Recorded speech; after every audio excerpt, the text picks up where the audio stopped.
हजुर सबैजनालाई राधे राधे। के छ हजुरहरूलाई कस्तो लाग्छ त यो धूप बाट्न कस्तो भइरहेछ मनमा कस्तो लाग्छ?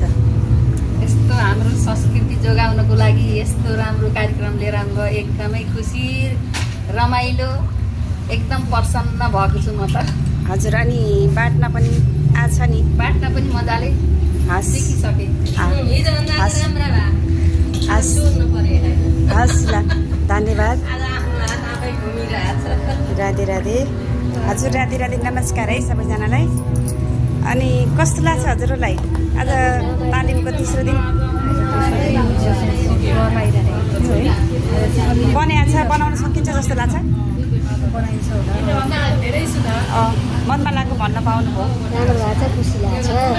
सिक्न पाइयो कसरी होला सिक्ने यो कहाँ गएर हामी तालिम लिन सकिन्छ कि आफै गराउन सकिन्छ भन्नुभएको थियो। हाम्रो आमासँगबाट आयोजना भयो होइन राम्रो सिक्न पाइयो खुसी लागेको छ। त्यसलाई चाहिँ निरन्तरता गर्दै अब घरमा युज गर्न सधैँभरि बाहिर किन्न नपर्ने तरिकाले गर्नुहुन्छ कि भनेको छ।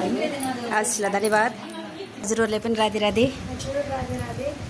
कस्तो भएको छ धुप बनाउन कस्तो लागिरहेछ? आज कतिको आएको छ?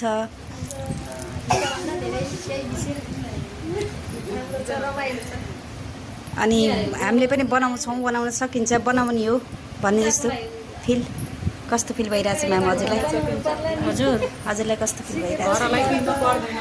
फिल एकदम राम्रो। हिजोभन्दा हामीले तालिम सुरु हुने भन्दाखेरि यस्तो त जानिन्छ भन्ने थियो हजुर, तर यहाँ आउँदाखेरि बटा नजानिने रहेछ देखे जस्तो सजिलो रहेछ हजुर। तर हजुरले एकदम सहज तरिकाले सिकाउनु भएको छ यसमा धेरै धेरै हजुरलाई धन्यवाद। पहिला सानो समूहलाई पनि धेरै धेरै धन्यवाद यस्तो सिकाउन सिक्ने अवसर दिनुभएकोमा। हस् धन्यवाद।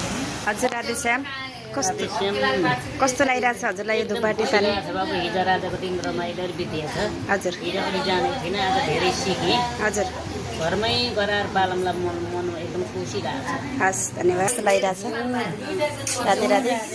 मलाई त धेरै खुसी लाग्छ हजुरले आफूले जानेको सिप सम्पूर्ण दिदीबहिनीलाई जम्मा गरेर आफ्नो सिप पाएर दिदीबहिनीहरू आफू सक्षम भएर होइन आफ्नो सिपबाट पनि परिपूर्ण बनाउनका लागि सम्पूर्ण दिदीबहिनीहरूलाई यस्तो राम्रो तालिम दिनुभयो।